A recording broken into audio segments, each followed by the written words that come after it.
बंधू अशोक खरात सध्या एसआयटीच्या ताब्यात आहे, पण त्याचे सीडीआर दमानी यांच्या हाती लागल्याचं दिसतंय.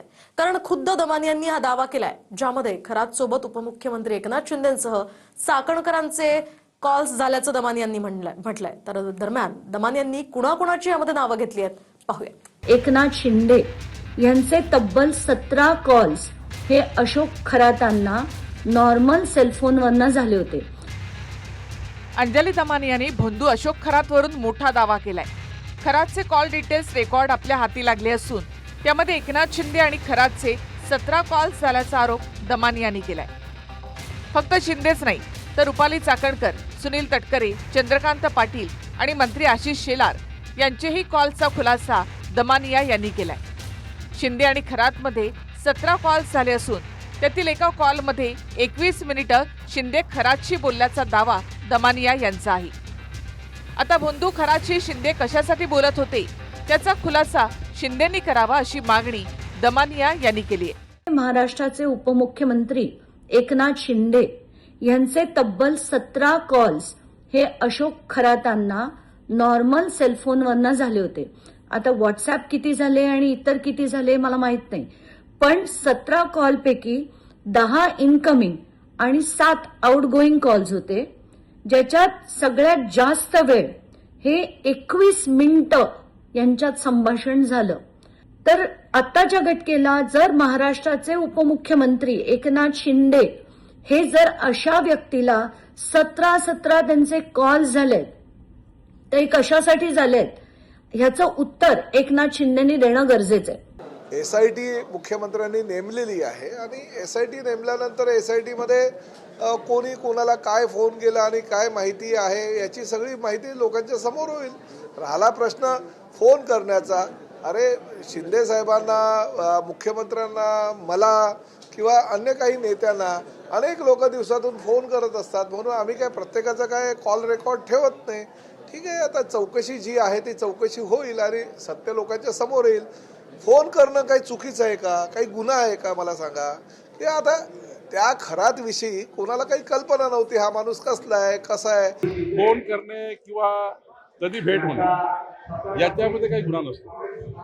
त्याच्यात त्यांना काही आर्थिक पुरवठा केला का, त्यांना काही प्रत्येक संबंध आहे का, त्यांच्या मालमत्ता जे काय आहे त्यामध्ये काही आर्थिक संबंध आहे का, त्यांनी केलेल्या दुष्कृत्यामध्ये काही संबंध आहे का, याचा तपास पोलीस करताय. कोणी कोणाला फोन केला किंवा कोणी कोणाला भेटला याच्यापेक्षा आर्थिक संबंध काय, जे अघोरी कृत्य आहे त्याच्यात संबंध काय, किंवा त्यांनी केलेल्या दुष्कृत्यामध्ये काही संबंध आहे का, यावर त्या ठिकाणी गुन्हा निश्चित होत असतो.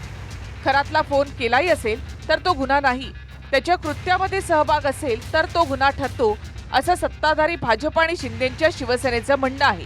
दमानिया यांनी खरातच्या सीडीआरचा आधार घेत यादीच वाचली.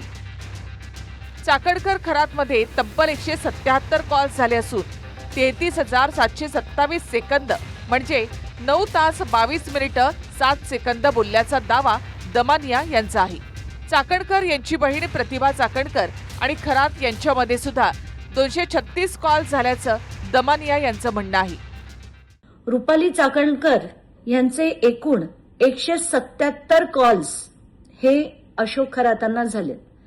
एवढंच नाही तर त्यांची बहीण प्रतिभा चाकणकर, 2 दिवस झाले आपण त्यांच्याबद्दलही बरंचसं ऐकतोय, त्यांचे 236 कॉल्स हे अशोक खरातांना झाले आणि 33,727 सेकंड या रुपाली चाकणकर खरातांशी बोलल्या होत्या. आत्ताच्या घटकेला यांना अटक होऊन यांची पूर्ण चौकशी, पहिलं तर यांच्यावर FIR झाला पाहिजे, यांना अटक झाली पाहिजे आणि यांच्यावर चौकशीनंतर कारवाई झाली पाहिजे.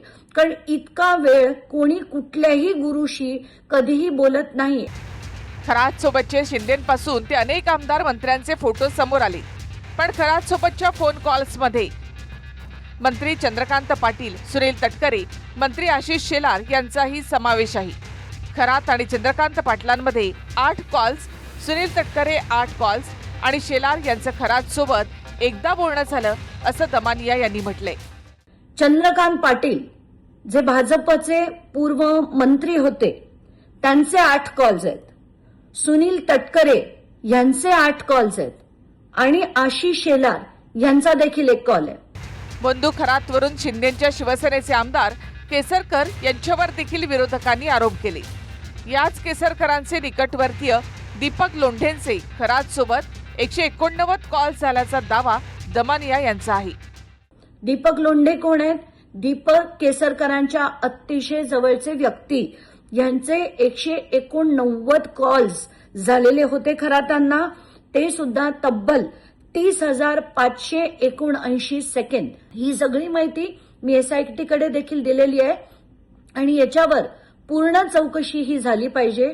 माझ्याकडे जी माहिती येईल ती मी आधी यंत्रणेंना देईन, त्याच्यावर तपास करण्याचे त्यांना विनंती करेन. दमानियांनी ज्या सीडीआरचा दाखला दिलाय तो सीडीआर खरा आहे का याबद्दलची माहिती पोलिसच सांगू शकतील. तसंच खरात सोबत एवढे कॉल्स नेमके कशासाठी झाले, खरातच्या संपर्कात हे नेते होते का, नेमकं काय बोलणं झालं हा तपासाचा भाग आहे. गिरीश गायकवाडसह bureau report, TV9 Marathi, Mumbai.